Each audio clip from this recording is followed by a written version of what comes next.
question I would like to ask is one of the holiest places in Kerala, the Sabrimala temple. Gold was stolen from the Sabrimala temple. ഈ കേരളത്തെ സംബന്ധിച്ച് ഇവിടുത്തെ ഏറ്റവും പവിത്രമായ സ്ഥലങ്ങളിൽ ഒന്നാണ് ശബരിമല. അവിടുത്തെ സ്വർണം മോഷ്ടിക്കപ്പെട്ടു എന്നതും വളരെ വ്യക്തമാണ്. Multiple leaders of the CPM were jailed. എത്രയോ CPM-ന്റെ നേതാക്കന്മാർ ജയിലിൽ അടക്കപ്പെട്ടു ഇതിന്റെ പേരിൽ. And the investigation was stopped from reaching the top. വളരെ മുകളിൽ നിന്ന് തന്നെ ആജ്ഞ നൽകിക്കൊണ്ട് ഓർഡർ ഇറക്കിക്കൊണ്ട് അവർക്ക് നേരെയുള്ള സകല അന്വേഷണവും സ്തംഭിപ്പിക്കുകയും മരവിപ്പിക്കുകയും ചെയ്യും. Don't worry, we will take strict action against the people who have dishonored Sabrimala. പക്ഷേ എൻ്റെ പ്രിയപ്പെട്ട സഹോദരങ്ങളെ, നിങ്ങൾ ഉത്കണ്ഠപ്പെടേണ്ടതില്ല. അവിടുത്തെ സ്വർണം കട്ടവർക്കെതിരെ ശക്തമായ നിലപാട് കേരളത്തിലെ ജനങ്ങൾക്ക് വേണ്ടി ഒരു ദിവസം നാം എടുക്കുക തന്നെ ചെയ്യും എന്നാണ് എനിക്ക് പറയാനുള്ളത്. I was just speaking to the leaders who took part in the yatra.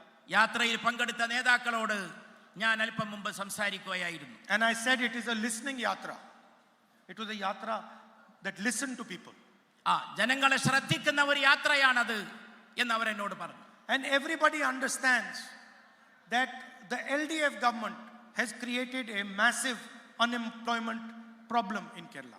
കേരളത്തെ സംബന്ധിച്ച് വളരെ വിപുലമായിട്ടുള്ള വ്യാപകമായ തൊഴിലില്ലായ്മ ഇടതുപക്ഷ ഗവൺമെന്റ് സ്വീകരിച്ചു എന്നുള്ളതും വളരെ വ്യക്തമാണ്. Modi has destroyed the employment system in India and CPM has destroyed the employment system in Kerala. Modi ഇന്ത്യയുടെ തൊഴിൽ മേഖല തകർത്തു, തൊഴിലില്ലായ്മ രൂക്ഷമാക്കി.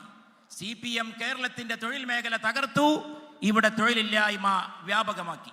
And we are going to take full action on reigniting employment in Kerala. നാം ഈ കാര്യത്തിൽ ചെറുപ്പക്കാർക്ക് തൊഴിൽ കൊടുക്കുന്നതിന് വേണ്ടി കർക്കശമായ കൃത്യമായ പ്രവർത്തനങ്ങളും നടപടികളും എടുക്കുമെന്ന് we will support small and medium businesses and once again bring employment back to Kerala. നാം വീണ്ടും ചെറുപ്പക്കാരെ സാങ്കേതിക രംഗത്ത് പുതിയ ഉണർവ് ഉണ്ടാക്കിക്കൊണ്ട് പുതിയ തൊഴിലുകൾ ഉൽപ്പാദിപ്പിച്ചുകൊണ്ട് യുവാക്കൾക്ക് വിപുലമായി തൊഴിൽദാന പദ്ധതികൾ നാം ആവിഷ്കരിക്കും. We do not like the fact that millions of people from Kerala are forced to go abroad for employment. ഈ കേരളത്തിലെ ജനങ്ങൾ എന്തുകൊണ്ടാണ് മില്യൺ കണക്കിന് ചെറുപ്പക്കാർ വിദേശത്ത് പോയി തൊഴിലെടുക്കാൻ നിർബന്ധിതരാകുന്നത് എന്ന കാര്യം നാം ഇപ്പോഴും ആലോചിക്കുന്നു. ലോകത്തെവിടെയായാലും ഏത് സമയത്തും 24 വാർത്തകളും ഓഗ്മെന്റഡ് റിയാലിറ്റി പാക്കേജുകളും എക്സ്പ്ലെയിനറുകളും വിശദമായി കാണാൻ ഞങ്ങളുടെ യൂട്യൂബ് ചാനൽ നിങ്ങൾക്ക് സബ്സ്ക്രൈബ് ചെയ്യാം.